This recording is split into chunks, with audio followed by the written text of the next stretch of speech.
이적의 하나님이 애굽 땅 소환 들에서 기이한 일을 그들의 조상들의 목전에서 행하셨으되 그가 바다를 갈라 물을 무더기같이 서게 하시고 그들을 지나가게 하셨으며 낮에는 구름으로 밤에는 불빛으로 인도하셨으며 광야에서 반석을 쪼개시고 매우 깊은 곳에서 나오는 물처럼 흡족하게 마시게 하셨으며 또 바위에서 시내를 내사 물이 강같이 흐르게 하셨으나 그들은 계속해서 하나님께 범죄하여 메마른 땅에서 지존자를 배반하였도다. 그들이 그들의 탐욕대로 음식을 구하여 그들의 심중에 하나님을 시험하였으며 그뿐 아니라 하나님을 대적하여 말하기를 하나님이 광야에서 식탁을 베푸실 수 있으랴. 보라, 그가 반석을 쳐서 물을 내시니 시내가 넘쳤으나 그가 능히 떡도 주시며 자기 백성을 위하여 고기도 예비하시랴 하였도다. 그러므로 여호와께서 듣고 노하셨으며 야곱에게 불같이 노하셨고 또한 이스라엘에게 진노가 불타올랐으니 이는 하나님을 믿지 아니하며 그의 구원을 의지하지 아니한 때문이로다. 그러나 그가 위에 궁창을 명령하시며 하늘 문을 여시고 그들에게 만나를 비같이 내려 먹이시며 하늘 양식을 그들에게 주셨나니 사람이 힘센 자의 떡을 먹었으며 그가 음식을 그들에게充足히 주셨도다. 그가 동풍을 하늘에서 일게 하시며 그의 권능으로 남풍을 인도하시고 먼지처럼 많은 고기를 비같이 내리시고 나는 새를 바다의 모래같이 내리셨도다. 그가 그것들을 그들의 진중에 떨어지게 하사 그들의 거처에 두르셨으므로 그들이 먹고 심히 배불렀나니 하나님이 그들의 원대로 그들에게 주셨도다. 그러나 그들이 그들의 욕심을 버리지 아니하여 그들의 먹을 것이 아직 그들의 입에 있을 때에 하나님이 그들에게 노염을 나타내사 그들 중 강한 자를 죽이시며 이스라엘의 청년을 쳐 엎드러 뜨리셨도다.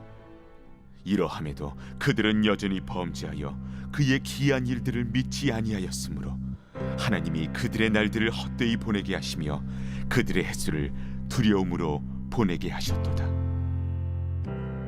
하나님이 그들을 죽이실 때 그들이 그에게 구하며 돌이켜 하나님을 간절히 찾았고 하나님이 그들의 반석이시며 지존하신 하나님이 그들의 구속자이심을 기억하였도다. 그러나 그들이 입으로 그에게 아첨하며 자기 혀로 그에게 거짓을 말하였으니 이는 하나님께 향하는 그들의 마음이 정함이 없으며 그의 언약에 성실하지 아니하였음이로다. 오직 하나님은 긍휼하심으로 죄악을 덮어주시어 멸망시키지 아니하시고 그의 진노를 여러 번 돌이키시며 그의 모든 분을 다 쏟아내지 아니하셨으니 그들은 육체이며 가고 다시 돌아오지 못하는 바람임을 기억하셨습니다. 할렐루야. 오늘 우리에게 주신 하나님의 말씀은 시편 78편 12절부터 39절 말씀입니다. 오늘 말씀의 제목은 끝이 없습니다입니다. 저는 어릴 적에 전우치전이라는 소설을 읽은 적이 있습니다. 전우치는 실존 인물로 중종 때 살았던 것으로 전해져 옵니다. 물론 제가 읽은 그 전우치전이라는 소설은요, 실존 인물을 바탕으로 만든 가상의 내용을 담고 있습니다. 대략 홍길동과 비슷하게요, 도술로 서민들을 돕는 도사의 삶을 보여주는데요. 제 기억에 남아있는 이야기를 하나 나누고자 합니다. 어느 날 탐관오리가 다스리는 마을을 지나가던 전우치는요, 굶주린 한 선비를 만나게 됩니다. 그는 가장으로 집안을 돌봐야 되는데 너무 가난해서 어떠한 소망도 보이지 않는 사람이었죠. 이에 전우치는요, 그에게 창고가 하나 그려진 족자 하나를 주면서 이야기를 합니다. 당신이 창고지기를 부르면 창고에서 한 소년이 나올 겁니다. 그러면 한 양만 다오라고 말씀하십시오. 그러면 창고지기가 매일 한 양씩 창고에서 꺼내올 것입니다. 주의할 점은 하루에 한 번, 딱 한 양입니다. 이것을 어기면 화가 미칠 겁니다. 다음날 그 선비는요, 이 믿을 수 없는 전우치의 이야기에 황당해하면서도 믿져야 본전이니까 족자를 꺼내서 창고지기를 불렀습니다. 그러자 정말로 그 족자에 그려진 창고에서 창고지기가 나왔어요. 그 창고지기가 부르셨습니까? 라고 이야기하자 전우치가 일러준 대로 그 선비는요, 한 양만 다오 이야기합니다. 그러자 창고지기는요, 정말 너무 놀랍게도 두말 없이 창고로 들어가더니 한 양을 꺼내와서 그 선비에게 주는 거죠. 이렇게 선비는요, 하루에 한 양씩 창고지기에게서 받으며 하루하루를 가족들과 함께 살아갑니다. 나름 행복이 찾아온 거죠. 근데 시간이 흐르니까요, 이 선비에게 욕심이 생겼어요. 어차피 하루에 한 양이니까 그리고 또 30일 어차피 내가 쓰게 되면 30냥을 쓰게 될 텐데 이걸 좀 땡겨 쓰면 안 될까 생각을 하게 된 거죠. 내가 30일치를 미리 받아가지고 장사를 좀 해야겠다. 이 탐욕이 들어오니까요. 전우치의 경고도 생각나지 않습니다. 그 선비는요. 창고지기를 불러서 이야기합니다. 얘야 내가 30일치를 한꺼번에 받아서 쓸 일이 있으니 30냥을 다 어차피 30일 지나면은 내가 그 30냥 가질 거 아니냐. 그 창고지기는 난감한 표정으로 이야기합니다. 선비님, 저는 하루에 한 냥만 꺼내올 수가 있습니다. 이 규칙을 어기면 화가 미칠 겁니다. 근데 막무가내로 이야기하는 선비에게 지친 창고지기는요. 그러면 선비님께서 직접 가져가십시오라고 이야기한 거죠. 이에 선비는 열린 창고로 들어갑니다.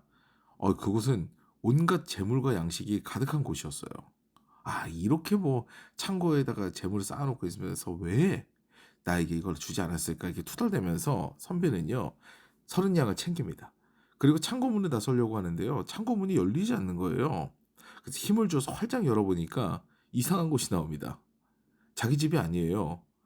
탐관 오리가 있는 관청의 창고 앞에 그가 서 있었던 겁니다. 그는 현행범으로 체포가 됩니다. 동전 꾸러미를 들고 있는 그는 빼도 박도 못하고 도적이 된 거죠. 후에 이 사실을 알게 된 전우치는 이 선비를 구합니다. 그리고 욕심을 나무란 뒤에 족자를 뺐죠. 욕심이 과하면 안 된다는 세상의 법칙을 이야기한 작은 사례입니다. 여러분, 욕심이 과하면 안 된다는 사실은요. 세상에서도 진리입니다. 그런데 오늘 본문에 등장하는 광야의 이스라엘은요. 정말 끝도 없는 욕심을 보여요. 하나님의 인내하심과 자비하심이 새삼 더 놀랍게 느껴지는 이유입니다.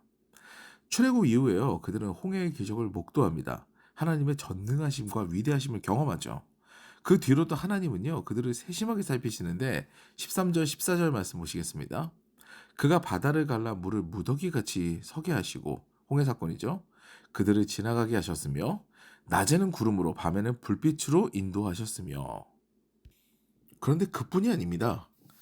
광야에서 물을 내셔서 목마른 이들을 돌보십니다. 그런데 물이 생기니까요. 이 패역한 이스라엘은 하나님을 시험하기 시작하죠. 19절입니다.